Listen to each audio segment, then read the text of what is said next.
Le BDE, c'est l'association principale de la vie étudiante à l'ENIB. Le BDE aussi organise les événements, que ce soit des soirées ou encore comme un laser game qui a lieu dans l'année ou d'autres événements. Alors tous les étudiants et même les professeurs peuvent venir au foyer. Donc, du coup, on a des bénévoles du BDE qui peuvent nous aider nous, mais il y a aussi les étudiants ambassadeurs qui peuvent aider l'école à faire des promotions comme à la journée porte ouverte dans les salons étudiants ou encore dans leurs anciens lycées. Pour moi, c'est plutôt une chance de pouvoir poursuivre des études d'ingénieur, mais que ce soit dans un milieu masculin ou pas, pour moi, ça fait aucune différence. Moi, je suis le président de l'association, ce qui s'appelle BDI-NIB, c'est le Bureau des innovations de l'École nationale d'ingénieurs de Brest. C'est une association en fait, qui regroupe tous les projets d'ingénierie qui sont étudiants. Donc on fait des robots comme celui-ci, on fait des fusées, on fait des bateaux autonomes, on retape des Solex. Voilà, on fait plein d'activités qui sont assez différentes avec quelques événements au cours de l'année qu'on organise pour pouvoir exprimer notre passion de façon associative et en dehors des cours. Alors aujourd'hui on a environ une cinquantaine dans l'association. L'association est divisée en 5 pôles. Il y a un pôle robotique, un pôle fusée, un pôle Solex, un pôle modélisation et il y a un pôle médiéval. Et on fait de la reconstitution médiévale. Actuellement on a un bureau qui est un peu particulier vu qu'on a une parité parfaite. On a 3 garçons, 3 filles.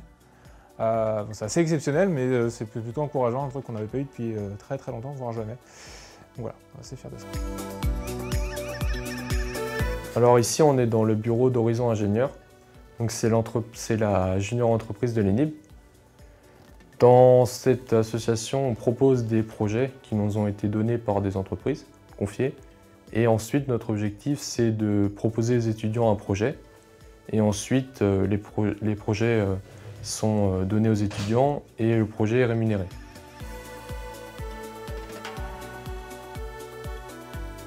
À l'ENIB, nous avons 3 pôles de recherche. Un pôle de recherche à l'IRDL et 2 pôles de recherche au LabSTIC, un en électronique et un en informatique, qui est ici le CERV, où je me trouve actuellement. Alors, nos élèves, effectivement, ont la possibilité d'avoir des liens avec la recherche. Alors, déjà pendant leur formation initiale, puisqu'il y a certains modules de dernière année qui sont des modules plus spécialisés en lien avec les recherches qui sont faites dans les laboratoires. Ensuite, ils peuvent faire aussi un master, donc avoir un double diplôme, où ils vont effectuer un stage dans les laboratoires.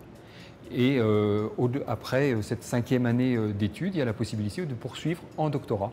Donc on est affilié à 2 écoles doctorales, une qui correspond aux activités de l'IRDL et une autre qui correspond aux activités du LabSTIC. Et donc là, c'est un travail de doctorat en 3 ans qui peut se poursuivre éventuellement aussi après pendant 2 ans, par exemple, dans nos laboratoires ou ailleurs d'ailleurs. On incite beaucoup aussi les étudiants, après leur thèse, à partir à l'étranger pour continuer leur carrière scientifique. J'ai tout d'abord commencé ma carrière comme ingénieur d'études au Centre européen de réalité virtuelle, donc qui est le laboratoire d'informatique de l'École nationale d'ingénieurs de Brest.